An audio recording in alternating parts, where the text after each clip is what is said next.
आज की लेक्चर में हम लोग डिस्कस करेंगे प्रॉपर्टी ऑफ डिटर्मिनेंट्स, ठीक है। और प्रॉपर्टी ऑफ डिटर्मिनेंट्स पे एक क्वेश्चन आता ही आता है, तो बहुत अच्छे तरीके से हम प्रॉपर्टी ऑफ डिटर्मिनेंट्स को सीखेंगे और लगाने के लिए भी सीखेंगे कैसे हमें अप्लाई करनी है, ठीक है। तो देखिए, फर्स्ट प्रॉपर्टी है डिटर्मिनेंट्स की। फर्स्ट प्रॉपर्टी ये कहती है कि यदि अगर आप डिटर्मिनेंट्स के सारे रो और कॉलम को इंटरचेंज कर देते हो तो डिटर्मिनेंट्स की जो वैल्यू होंगे वो अनचेंज्ड होंगे, चेंज नहीं होंगे। फिर से रिपीट कर रहा हूं, अगर डिटर्मिनेंट्स की सारे रो और कॉलम को इंटरचेंज कर देते हैं तो जो डिटर्मिनेंट्स की वैल्यू होंगे वो चेंज्ड नहीं होंगे, ठीक है। देखते हैं property. The value of the determinants remains unchanged if its row and column are interchange, वही कह रहा है, ठीक है। तो एक एग्जांपल है, हम करते हैं इसका सॉल्यूशन, ठीक है। देखिए, सबसे पहले हम सॉल्यूशन करेंगे, इसको इंटरचेंज नहीं करेंगे, ठीक है। एक बार ऐसे ही हम निकालेंगे, उसके बाद में हम इसे इंटरचेंज करेंगे। मैंने आपको यह बताया था कि या तो आप रो के अलोंग एक्सपेंड कर लो या तो कॉलम के अलोंग एक्सपेंड कर लो, ठीक है। मान लो कि आप रो के अलोंग एक्सपेंड कर रहे हो तो उसके एलिमेंट को आप छोड़ोगे, ठीक है। फर्स्ट रो के अलोंग अगर एक्सपेंड कर रहे हो तो फर्स्ट रो के एलिमेंट छोड़ोगे और वो जिस कॉलम में होंगे वो एलिमेंट को आपको छोड़ना है, ठीक है। तो करते हैं इसका सॉल्यूशन। ध्यान दीजिए, मैं एलिमेंट 2 को छोड़ा, ठीक है। तो मैंने बताया आपको कि 2 एलिमेंट जो फर्स्ट रो और फर्स्ट कॉलम में है उसको आपको भूल जाना है, ठीक है। तो इसको देखें अगर आप, तो ये और ये यानी कि फर्स्ट रो और फर्स्ट कॉलम को आप भूल जाएंगे तो 0 4 5 -7 -3, लेकिन इसका आपको नेमिंग सबसे पहले आना चाहिए, ठीक है। तो -3 का नेम क्या है? A12, first row and second column, first row and second column odd है तो माइनस होगा और माइनस पहले से तो +3, ठीक है। उसके बाद में देखिए, फर्स्ट रो को आप भूल जाओ और सेकेंड कॉलम को भूल जाओ, फर्स्ट रो और सेकेंड कॉलम को भूल जाओ तो 6 4 1 7 +5। इसका नेमिंग चेक करना चाहते कर लीजिए, ठीक है। A13 इवन मिला तो प्लस ही मिलेगा हमें, ठीक है। अब देखिए, फर्स्ट रो थर्ड कॉलम को भूल जाइए, फर्स्ट रो थर्ड कॉलम को भूल जाइए, 6 0 1 5 2। देखिए, 0 मल्टीप्लाई -7 0 -5 × 4 20 +3 6 7 42, यहां माइनस है, -42 -1 × 4 4 +5 6 5 30 -1 × 0 0 2 × -20 +3 × ऐड करेंगे तो -46 +5 × 30, ठीक है। इसको मल्टीप्लाई करेंगे तो -40 माइनस, और इसको मल्टीप्लाई करेंगे तो 813 -138 +5 3 15 150। माइनस वाले को आप एक साथ में ऐड कर ले और प्लस के साथ में सब्ट्रैक्ट कर दें तो -178 + 150 = -28। यहां तक कोई परेशानी नहीं होनी चाहिए। अब देखते हैं इसे इंटरचेंज करने के बाद में। इंटरचेंज करने का मतलब क्या? मैट्रिक्स में मैंने आपको सिखाया था वहां पे ट्रांसपोज, ठीक है। ट्रांसपोज में क्या होता है कि सारे रो और कॉलम में इंटरचेंज कर देते हैं हम। तो मैं लिख देता हूं ट्रांसपोज, ठीक है। अब देखिए जो फर्स्ट रो है वो फर्स्ट कॉलम होगा, 2 -3 5। जो सेकेंड रो वो सेकेंड कॉलम 6 0 4। जो थर्ड रो है वो आपका थर्ड कॉलम होगा 1 5 -7। अब करते हैं इसे एक्सपेंड। तो चलिए 2 को छोड़ दिया मैंने, 2 छोड़ दिया, 2 फर्स्ट रो फर्स्ट कॉलम में है, उसको भूल जाइए। तो 0 5 4 -7, यहां पे साइन बदलता है, ठीक है, -6। अब देखिए फर्स्ट रो सेकंड कॉलम को भूल जाइए, फर्स्ट रो सेकंड कॉलम को भूल जाइए। तो -3 5 5 -7 +1। फर्स्ट रो थर्ड कॉलम को भूल जाइए, -3 0 5 4। 2 इंटू 0 को मल्टीप्लाई करेंगे 7 से 0 -20 -6। -3 इंटू -7 +21 -5 इंटू 5 25 +1 -3 इंटू 4 -12 -5 इंटू 0 0। इसको मल्टीप्लाई करेंगे तो -40 -6। देखिए सब्ट्रैक्ट करेंगे तो 4, मल्टीप्लाई कर दूं डायरेक्ट -24। और इसको मल्टीप्लाई करेंगे तो हमें यहां से मिलेगा -12 और ये आपको यहां से मिलेगा +24, ठीक है, क्योंकि -4 और -6 को मल्टीप्लाई करेंगे तो +24।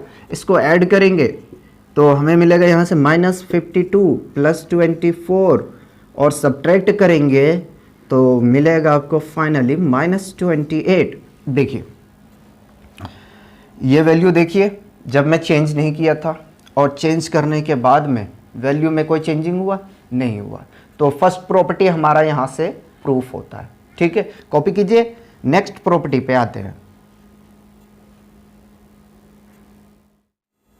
सेकेंड प्रॉपर्टी देखते हैं। देखिए सेकेंड प्रॉपर्टी है, सेकेंड प्रॉपर्टी ये है आपका कि यदि आप किसी डिटर्मिनेंट्स की 2 रो को चेंज कर देते हैं, यदि किसी डिटर्मिनेंट्स की 2 रो या 2 कॉलम को आपस में इंटरचेंज कर देते हैं तो उस डिटर्मिनेंट्स की वैल्यू चेंज नहीं होती है, बट उसकी साइन चेंज हो जाती है। फिर से एक बार रिपीट कर रहा हूं, यदि आप किसी डिटर्मिनेंट्स की 2 रो या 2 कॉलम को आपस में इंटरचेंज कर देते हैं तो उस डिटर्मिनेंट्स की जो साइन होती है वो चेंज हो जाती है, बट उसकी वैल्यू चेंज नहीं होती है, ठीक है। इफ एनी 2 रोज और column of a determinants are interchanged then sign of determinants change, ठीक है। तो करते हैं सॉल्यूशन। देखिए इसके वैल्यू अभी हमने फाइंड आउट करके लाए थे -28, ठीक है। अब 2 रो को हम चेंज कर रहे हैं, R1 इंटरचेंज R2। जब चेंज करेंगे तो 6 0 4 2 -3 5 1 5 -7। थर्ड रो को मैंने वैसे ही रहने दिया, ठीक है। फर्स्ट और सेकेंड को हमने चेंज कर दिया।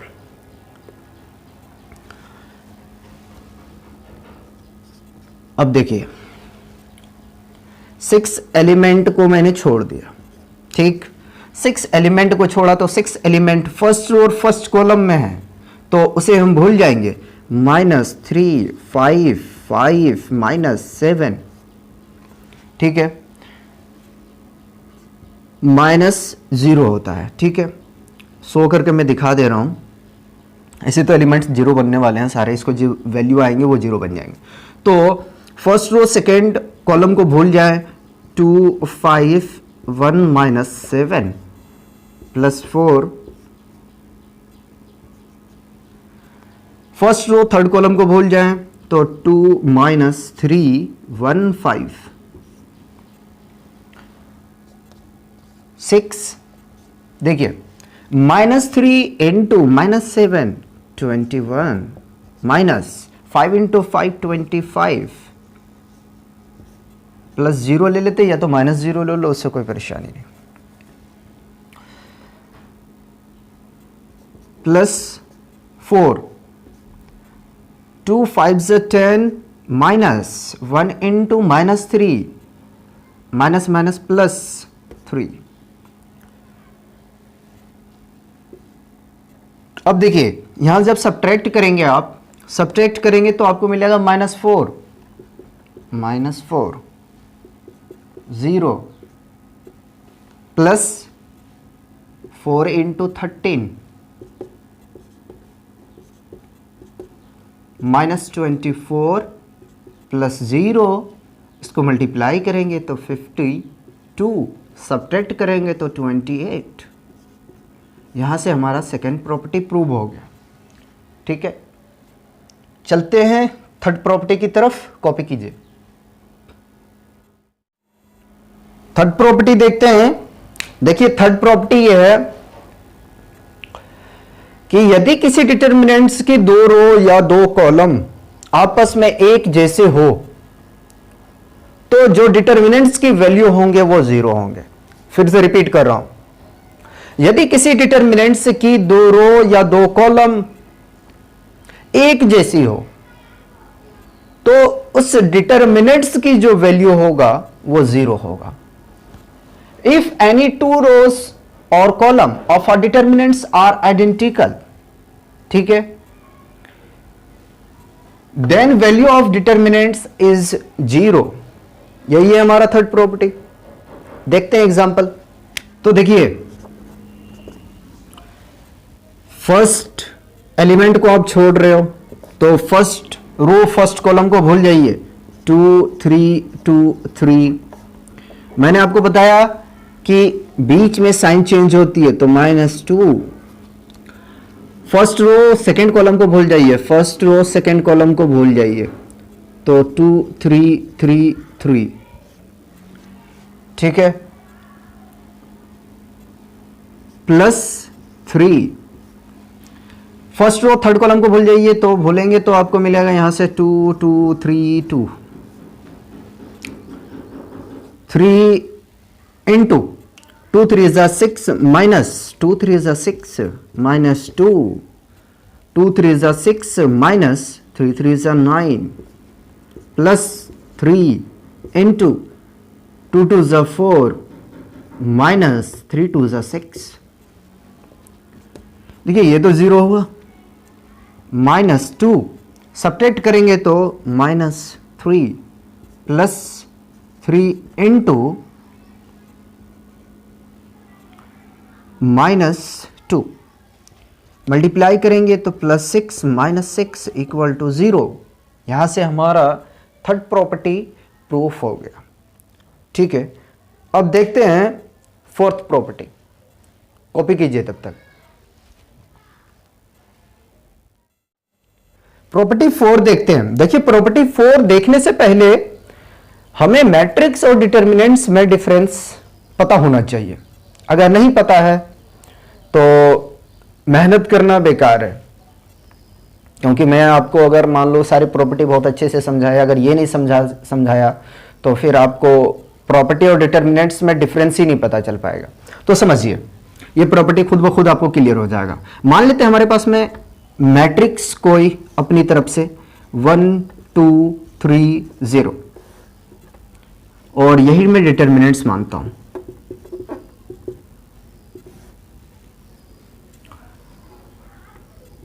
वन 2 3 0। ठीक है, अब सुनो, अगर किसी भी स्केलर नंबर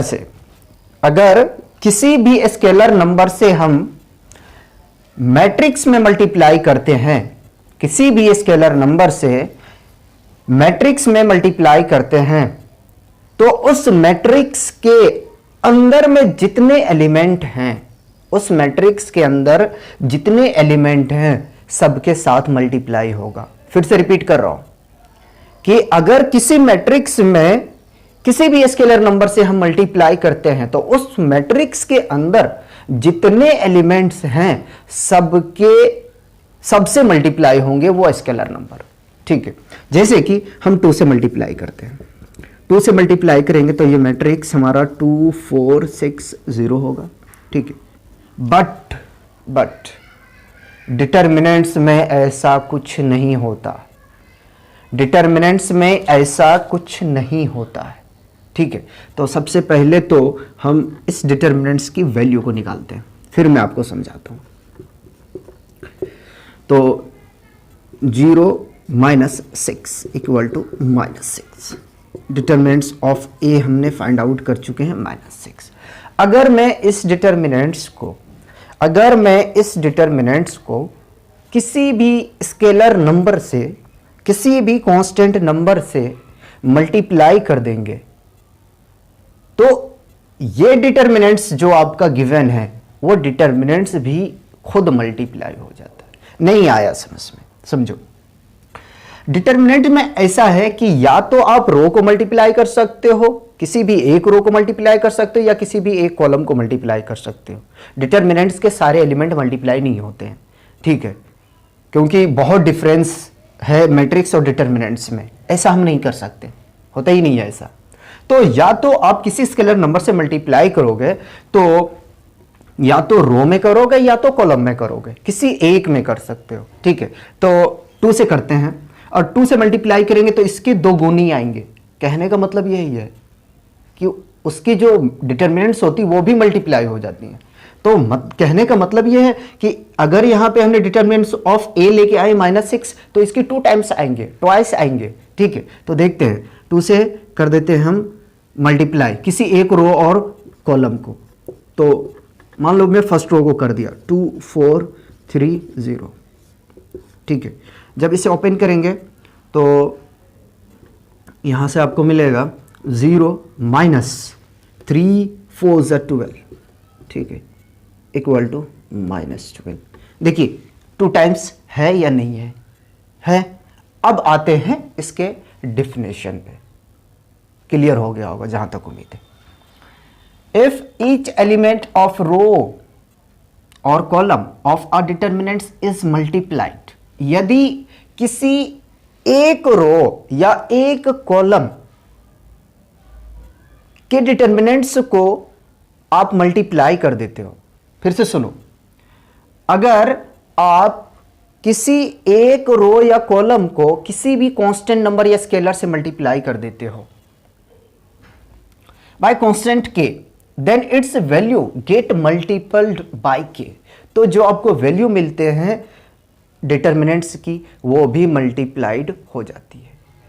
ठीक है, अब करते हैं इस पे हम एक एग्जांपल। तो प्रॉपर्टी को प्रूफ करते हैं एग्जांपल के थ्रू से। ठीक है, सबसे पहले तो हम इसका डिटर्मिनेंट्स निकाल देते हैं, उसके बाद में कोई भी स्केलर नंबर से मल्टीप्लाई करेंगे। तो मैं सबसे पहले डिटर्मिनेंट्स निकालता हूं। ठीक है, अब देखिए एलिमेंट 2 को मैंने छोड़ दिया। ठीक, तो फर्स्ट रो फर्स्ट कॉलम भूल जाएंगे, 0 4 2 3। ठीक है, 0 को मैं नहीं लिख रहा हूं क्योंकि सारे एलिमेंट 0 हो जाएंगे, +5। ठीक है, first row third column, first row third column को भूल जाइए, तो 6 0 1 2। सॉल्व करेंगे इसे तो 2 into, देखिए 0 into 3 0 minus 2 4 8 plus 5 into 6 2 12 minus 1 into 0 0। Multiply करेंगे तो -16 प्लस 12 5 60 और सब्ट्रैक्ट करेंगे तो हमें मिलेगा यहां से +44।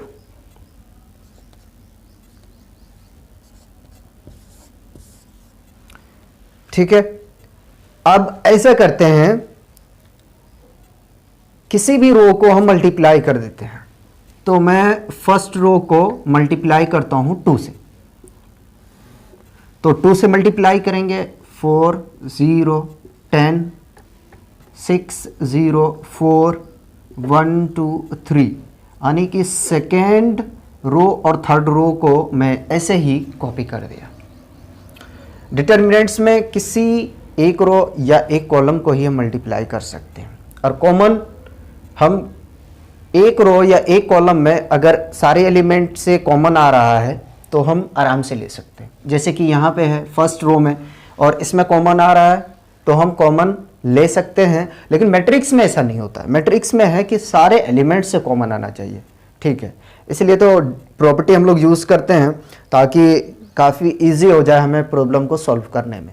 आप ऐसे भी सॉल्व कर सकते हैं, ऐसी कोई बात नहीं है, लेकिन टाइम की बर्बादी होती है उसमें बहुत ज़्यादा, और इतना कॉम्प्लिकेटेड बन जाता है वो कि सॉल्व करना मुश्किल हो जाता है, ठीक है। तो देखते हैं जो डिटरमिनेंट्स की वैल्यू आएंगे इसके 2 टाइम्स आएंगे, क्योंकि मैंने 2 से मल्टीप्लाई किया, तो 4 को छोड़ दिया मैंने, ठीक है। जब 4 को छोड़ा तो फर्स्ट रो फर्स्ट कॉलम को हम ढक देंगे 0 4 2 3, 0 को हम नहीं ले रहे हैं, +10, ठीक। फर्स्ट रो थर्ड कॉलम को ढक देंगे 6 0 1 2 4 इंटू 0 मल्टीप्लाई करेंगे हम 3 से तो 0 -4 2 8 +10 6 2 12 -0 -32 +120, ठीक है। अब जब इसको सब्ट्रैक्ट करेंगे तो आपको यहाँ से फाइनली मिलेगा 88, और 44 जो होता है वो ट्वाइस होता है 88 का, ठीक है, 2 टाइम्स है। तो यहाँ से हमारा प्रॉपर्टी 4 प्रूफ हो गया, ठीक है। कॉपी कीजिए। फिफ्थ प्रॉपर्टी देखते हैं। देखिए फिफ्थ प्रॉपर्टी है हमारे पास में, if some or all elements of a row or column of our determinants are expressed as sum of 2 or more term।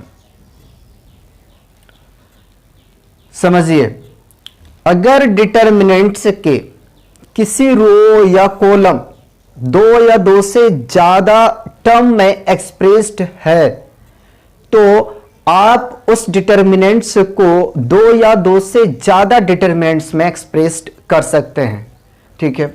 Then the determinants can be expressed as sum of 2 और मोर determinants.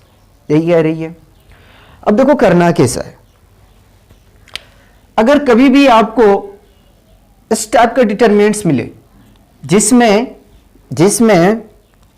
किसी रो में, एक रो में, ठीक है, या 2 रो में, ऐसा हो सकता है, या एक कॉलम 2 कॉलम में 2 या 2 से ज्यादा टर्म हो, ठीक है, सम के फॉर्म में एक्सप्रेस्ड हो, तो आप वहां से डिटर्मिनेंट्स को 2 या 2 से ज्यादा डिटर्मिनेंट्स बना सकते हैं। तो अब देखिए कैसे बनाएंगे। देखो फर्स्ट टर्म को तो मैं छोड़ रहा हूं, ठीक है, A1 A2 A3। उसके बाद में सेकेंड रो और थर्ड रो को मैं ऐसे ही कॉपी करूंगा, B1 B2 B3 C1 C2 C3 plus, अब ध्यान दो, सबसे पहले तो मैं सेकेंड रो और थर्ड रो को कॉपी कर लेता हूं, तो B1 B2 B3 C1 C2 C3। अब देखिए फर्स्ट टर्म को मैंने यहां पे कॉपी कर चुका हूं, ले चुका हूं, ठीक है। अब बचे क्या हमारे सेकेंड टर्म, तो सेकेंड टर्म क्या है, λ1 λ2 λ3। तो इस तरीके से आपको एक्सप्रेस्ड करना है, ठीक है। लेते हैं इस पे एक एग्जांपल, वहां से आपके और कंसेप्ट क्लियर हो जाएंगे। तो देखते हैं एग्जाम्पल। प्रॉपर्टी 5 पे बेस्ड है और इसमें देखना आपकी प्रॉपर्टी 3rd भी यूज हो जाएगा, ठीक है। तो करते हैं सॉल्यूशन, हमें 0 शो करना है। अब देखो फर्स्ट रो को तो कॉपी कर लो, A B C, ठीक है। और यहां पे 2 टर्म है आपके, तो एक टर्म को कॉपी कर लेते हैं, A B C X Y Z plus A B C, first row को कॉपी करना है आपको और सेकेंड टर्म को आपको करना है, तो 2x 2y 2z x y z। अब देखिए थर्ड प्रॉपर्टी के हिसाब से ये 0 हुआ।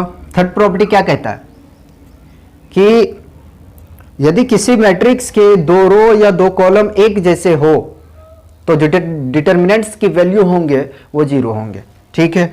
तो देखें आप, फर्स्ट रो और सेकेंड रो आइडेंटिकल है तो 0 प्लस, ठीक है। मैंने आपको बताया कि डिटर्मिनेंट्स में हम किसी रो से कॉमन ले सकते हैं, किसी कॉलम से कॉमन ले सकते हैं, ठीक। लेकिन जिस रो से ले रहे हो तो उसमें कॉमन टर्म होना चाहिए या कॉमन नंबर होना चाहिए, ठीक है। ऐसा नहीं कि सारे में होना चाहिए, first row third row, first column second column third column, ऐसा कुछ नहीं है, किसी एक रो से ले सकते हैं। तो 2 को तो ले लिया मैंने यहाँ से कॉमन, फर्स्ट रो को कॉपी कर लिया, ठीक है। सेकेंड रो में जब 2 कॉमन लिए तो x y z, third row को कॉपी कर लिया x y z, ठीक। फिर देखो थर्ड प्रॉपर्टी यूज हो रहा है यहाँ पे,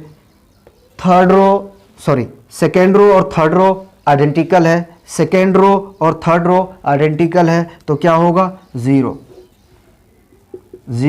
प्लस 2 इंटू 0 इक्वल टू 0।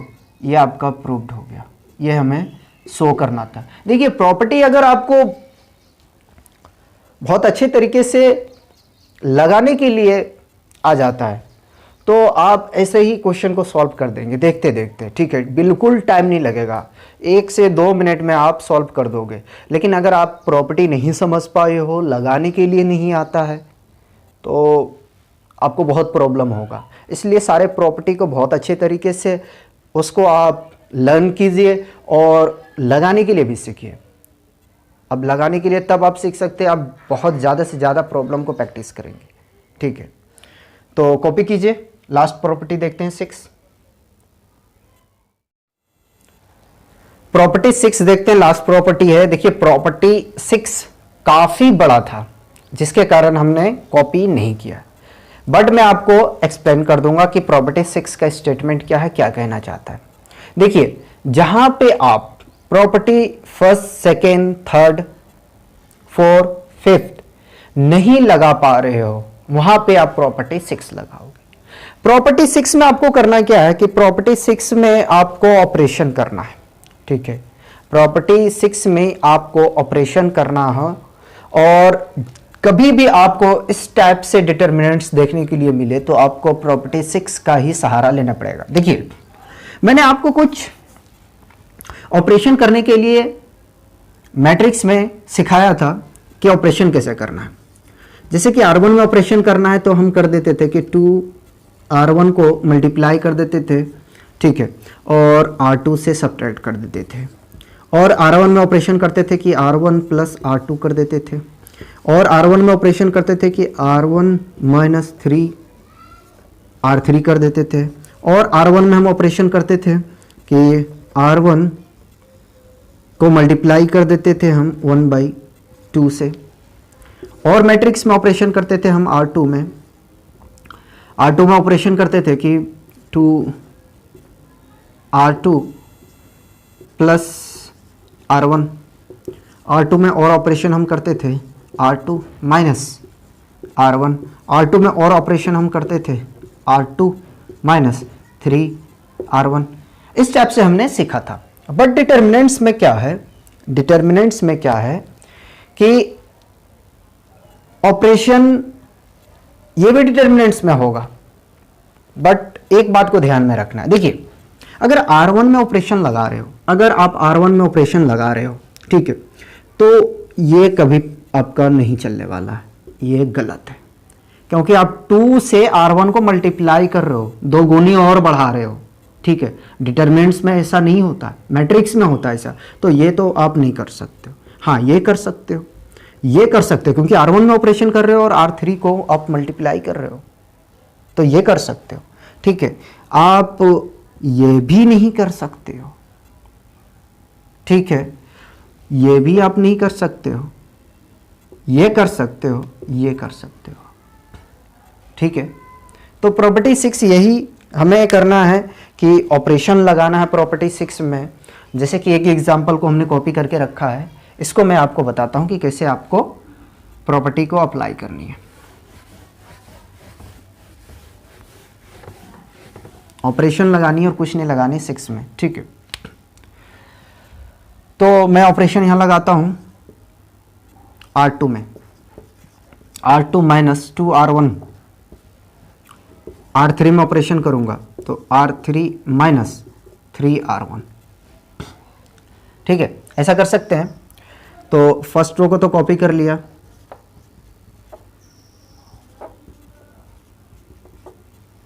अब देखो सेकेंड रो 0, ये भी 0 होगा। अब यहां से हम कैलकुलेट करते हैं, 3a प्लस 2b माइनस 2 से मल्टीप्लाई करेंगे 2a माइनस 2b, ये कैंसल आउट होगा, a बचा, है ना। 4a plus 3b plus 2c minus 2a minus 2b minus 2c, ये कैंसल आउट होगा। सब्ट्रैक्ट करेंगे तो 2a plus b, 2a plus b। अब थर्ड कॉलम पे आते हैं।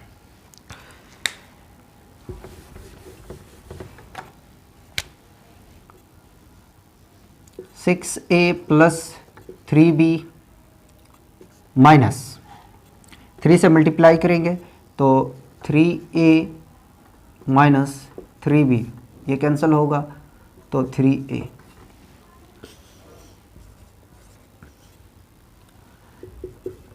10a plus 6b plus 3c minus 3a minus 3b minus 3c, cancel होगा तो 7a plus 3b, 7a plus 3b।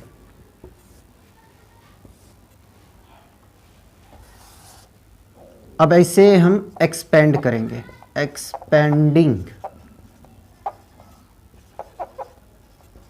Along first column,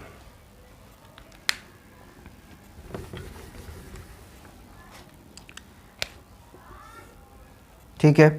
तो एक्सपेंड करेंगे तो ए को हमने छोड़ दिया, ठीक है, ए को छोड़ा तो a 2a plus b 3a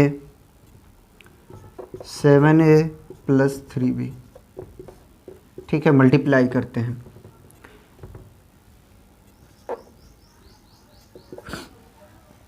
देखिए 7 को मल्टीप्लाई 7a को मल्टीप्लाई a से करेंगे तो 7a square plus 3ab minus, ठीक है, 3 2 ज़ा 6 a square, 3 minus 3ab cancel out हुआ